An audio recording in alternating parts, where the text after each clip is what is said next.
दोस्तों, हम लोग जो है मुंबई में हैं और यहाँ पर मेटल फोकस ने जो है सोने की जो भविष्यवाणी होती है, सोने का फोरकास्ट है, वो उसकी एक रिपोर्ट लॉन्च की है। और सोने का भाव क्या है कि इनका जो मानना है कि सस्ता होने वाला है। तो चिराग जी, आपका क्या ऐसा व्यू क्यों है कि क्यों सस्ता होगा, आप ऐसा क्यों कह रहे हैं? देखिए, यहाँ पे 2 या 3 चीज़ देखनी बहुत ज़रूरी है। सबसे ब्याज दर क्या होते हैं। आपने ये देखा होगा कि पिछले कई महीनों में यूएस में ये अटकलें लगाई जा रही थी कि शायद इंटरेस्ट रेट कट आ जाए। हालांकि जो जॉब नंबर्स आए वो काफ़ी अच्छे रहे, यूएस इकोनॉमी के जो नंबर्स आए वो काफ़ी अच्छे रहे। और दूसरी बात, अगर हम इन्फ्लेशन की बात करें तो इन्फ्लेशन अभी भी बहुत ज़्यादा स्टिकी है। ऐसा नहीं है कि इन्फ्लेशन काफ़ी हद तक कम होते जा रहा है। हमने जो पेस ऑफ जो स्लो डाउन देखा था इन्फ्लेशन में, अब उसमें भी एक हद तक रुकावट आ गई। फेड शायद ये नहीं करना चाहेगी कि अचानक से इंटरेस्ट रेट कट कर दे और इन्फ्लेशन उतनी ज़्यादा गिरे नहीं। तो ये एक बहुत बड़ा रिस्क है और उसकी वजह से हमारा मानना है कि शायद इस साल के जो लोगों का अनुमान लगाया जा रहा था कि 100 से 125 basis point interest rate cut आएंगे, वो शायद नहीं आएंगे। अभी अगर आप देखें तो ये भी कहा जा रहा है कि इंटरेस्ट रेट की जो यूएस फेड फ्यूचर्स है उसमें ये कहा जा रहा है कि शायद 60% रेट हाइक की पॉसिबिलिटी है जुलाई में। हमारा मानना है शायद, देखिए, आप अभी इंटरेस्ट रेट कट तो फ़िलहाल ऑन द टेबल नहीं है।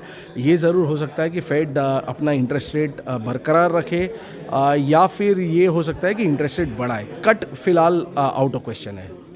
तो आप ये कह रहे हैं कि जो कॉमिक्स का भाव है अभी जो अराउंड $2000 के आसपास या 1980 टू 2000 की रेंज में चल रहा है, तो वो जो है गिरकर कितना हो सकता है? कॉमिक्स पे आप कितना सस्ता देख रहे हमारा हैं? मानना है कि इस साल का जो एवरेज अराउंड 1850 के आसपास एवरेज हो सकता है और हम यहाँ से करीबन $200 की ज़रूर मंदी देख रहे हैं। मंदी का मुझे जो स्ट्रॉन्ग रीज़न आप थोड़ा सा मुझे एक्सप्लेन करो। मंदी का सबसे बड़ा रीज़न है यूएस में इंटरेस्ट रेट की दरें कम नहीं होगी।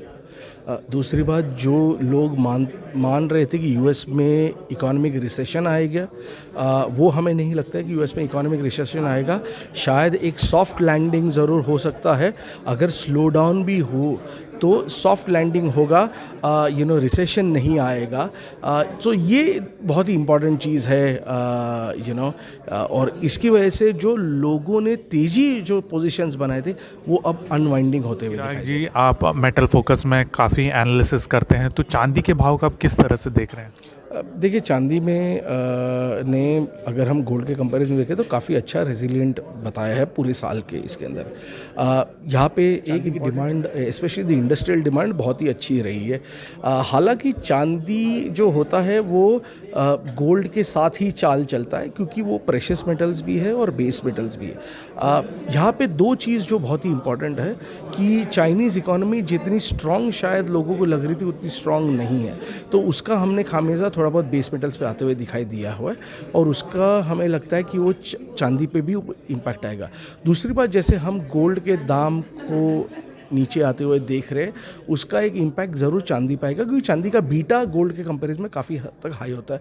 तो जैसे हम मानते हैं कि गोल्ड में 3 से 5-6% की डाउनसाइड मूव आ सकती है, उसी तरह चांदी में हम मानते हैं कि कम से करीबन 8 से 10% की मूव नीचे में चांदी में दिखाई दे सकती है। तो आपका ये मानना है कि ये जो लेवल है अभी 23 साढ़े $23 या $24 के आसपास अभी चल रहा है, उससे 10% यानी $2.5 से $3 की आप गिरावट देखते हैं। बिल्कुल बिल्कुल बिल्कुल। तो हम नहीं तो बिल्कुल हम गिरावट देखते हैं इस चांदी में, और उसका यही है कि चांदी में जो गोल्ड का जो सेंसिटिविटी है चांदी का, उसकी वजह से उसका बीटा जो हाई है, तो चांदी गोल्ड को अंडर परफॉर्म करेगा जब ये गिरावट का फेज़ आएगा तभी।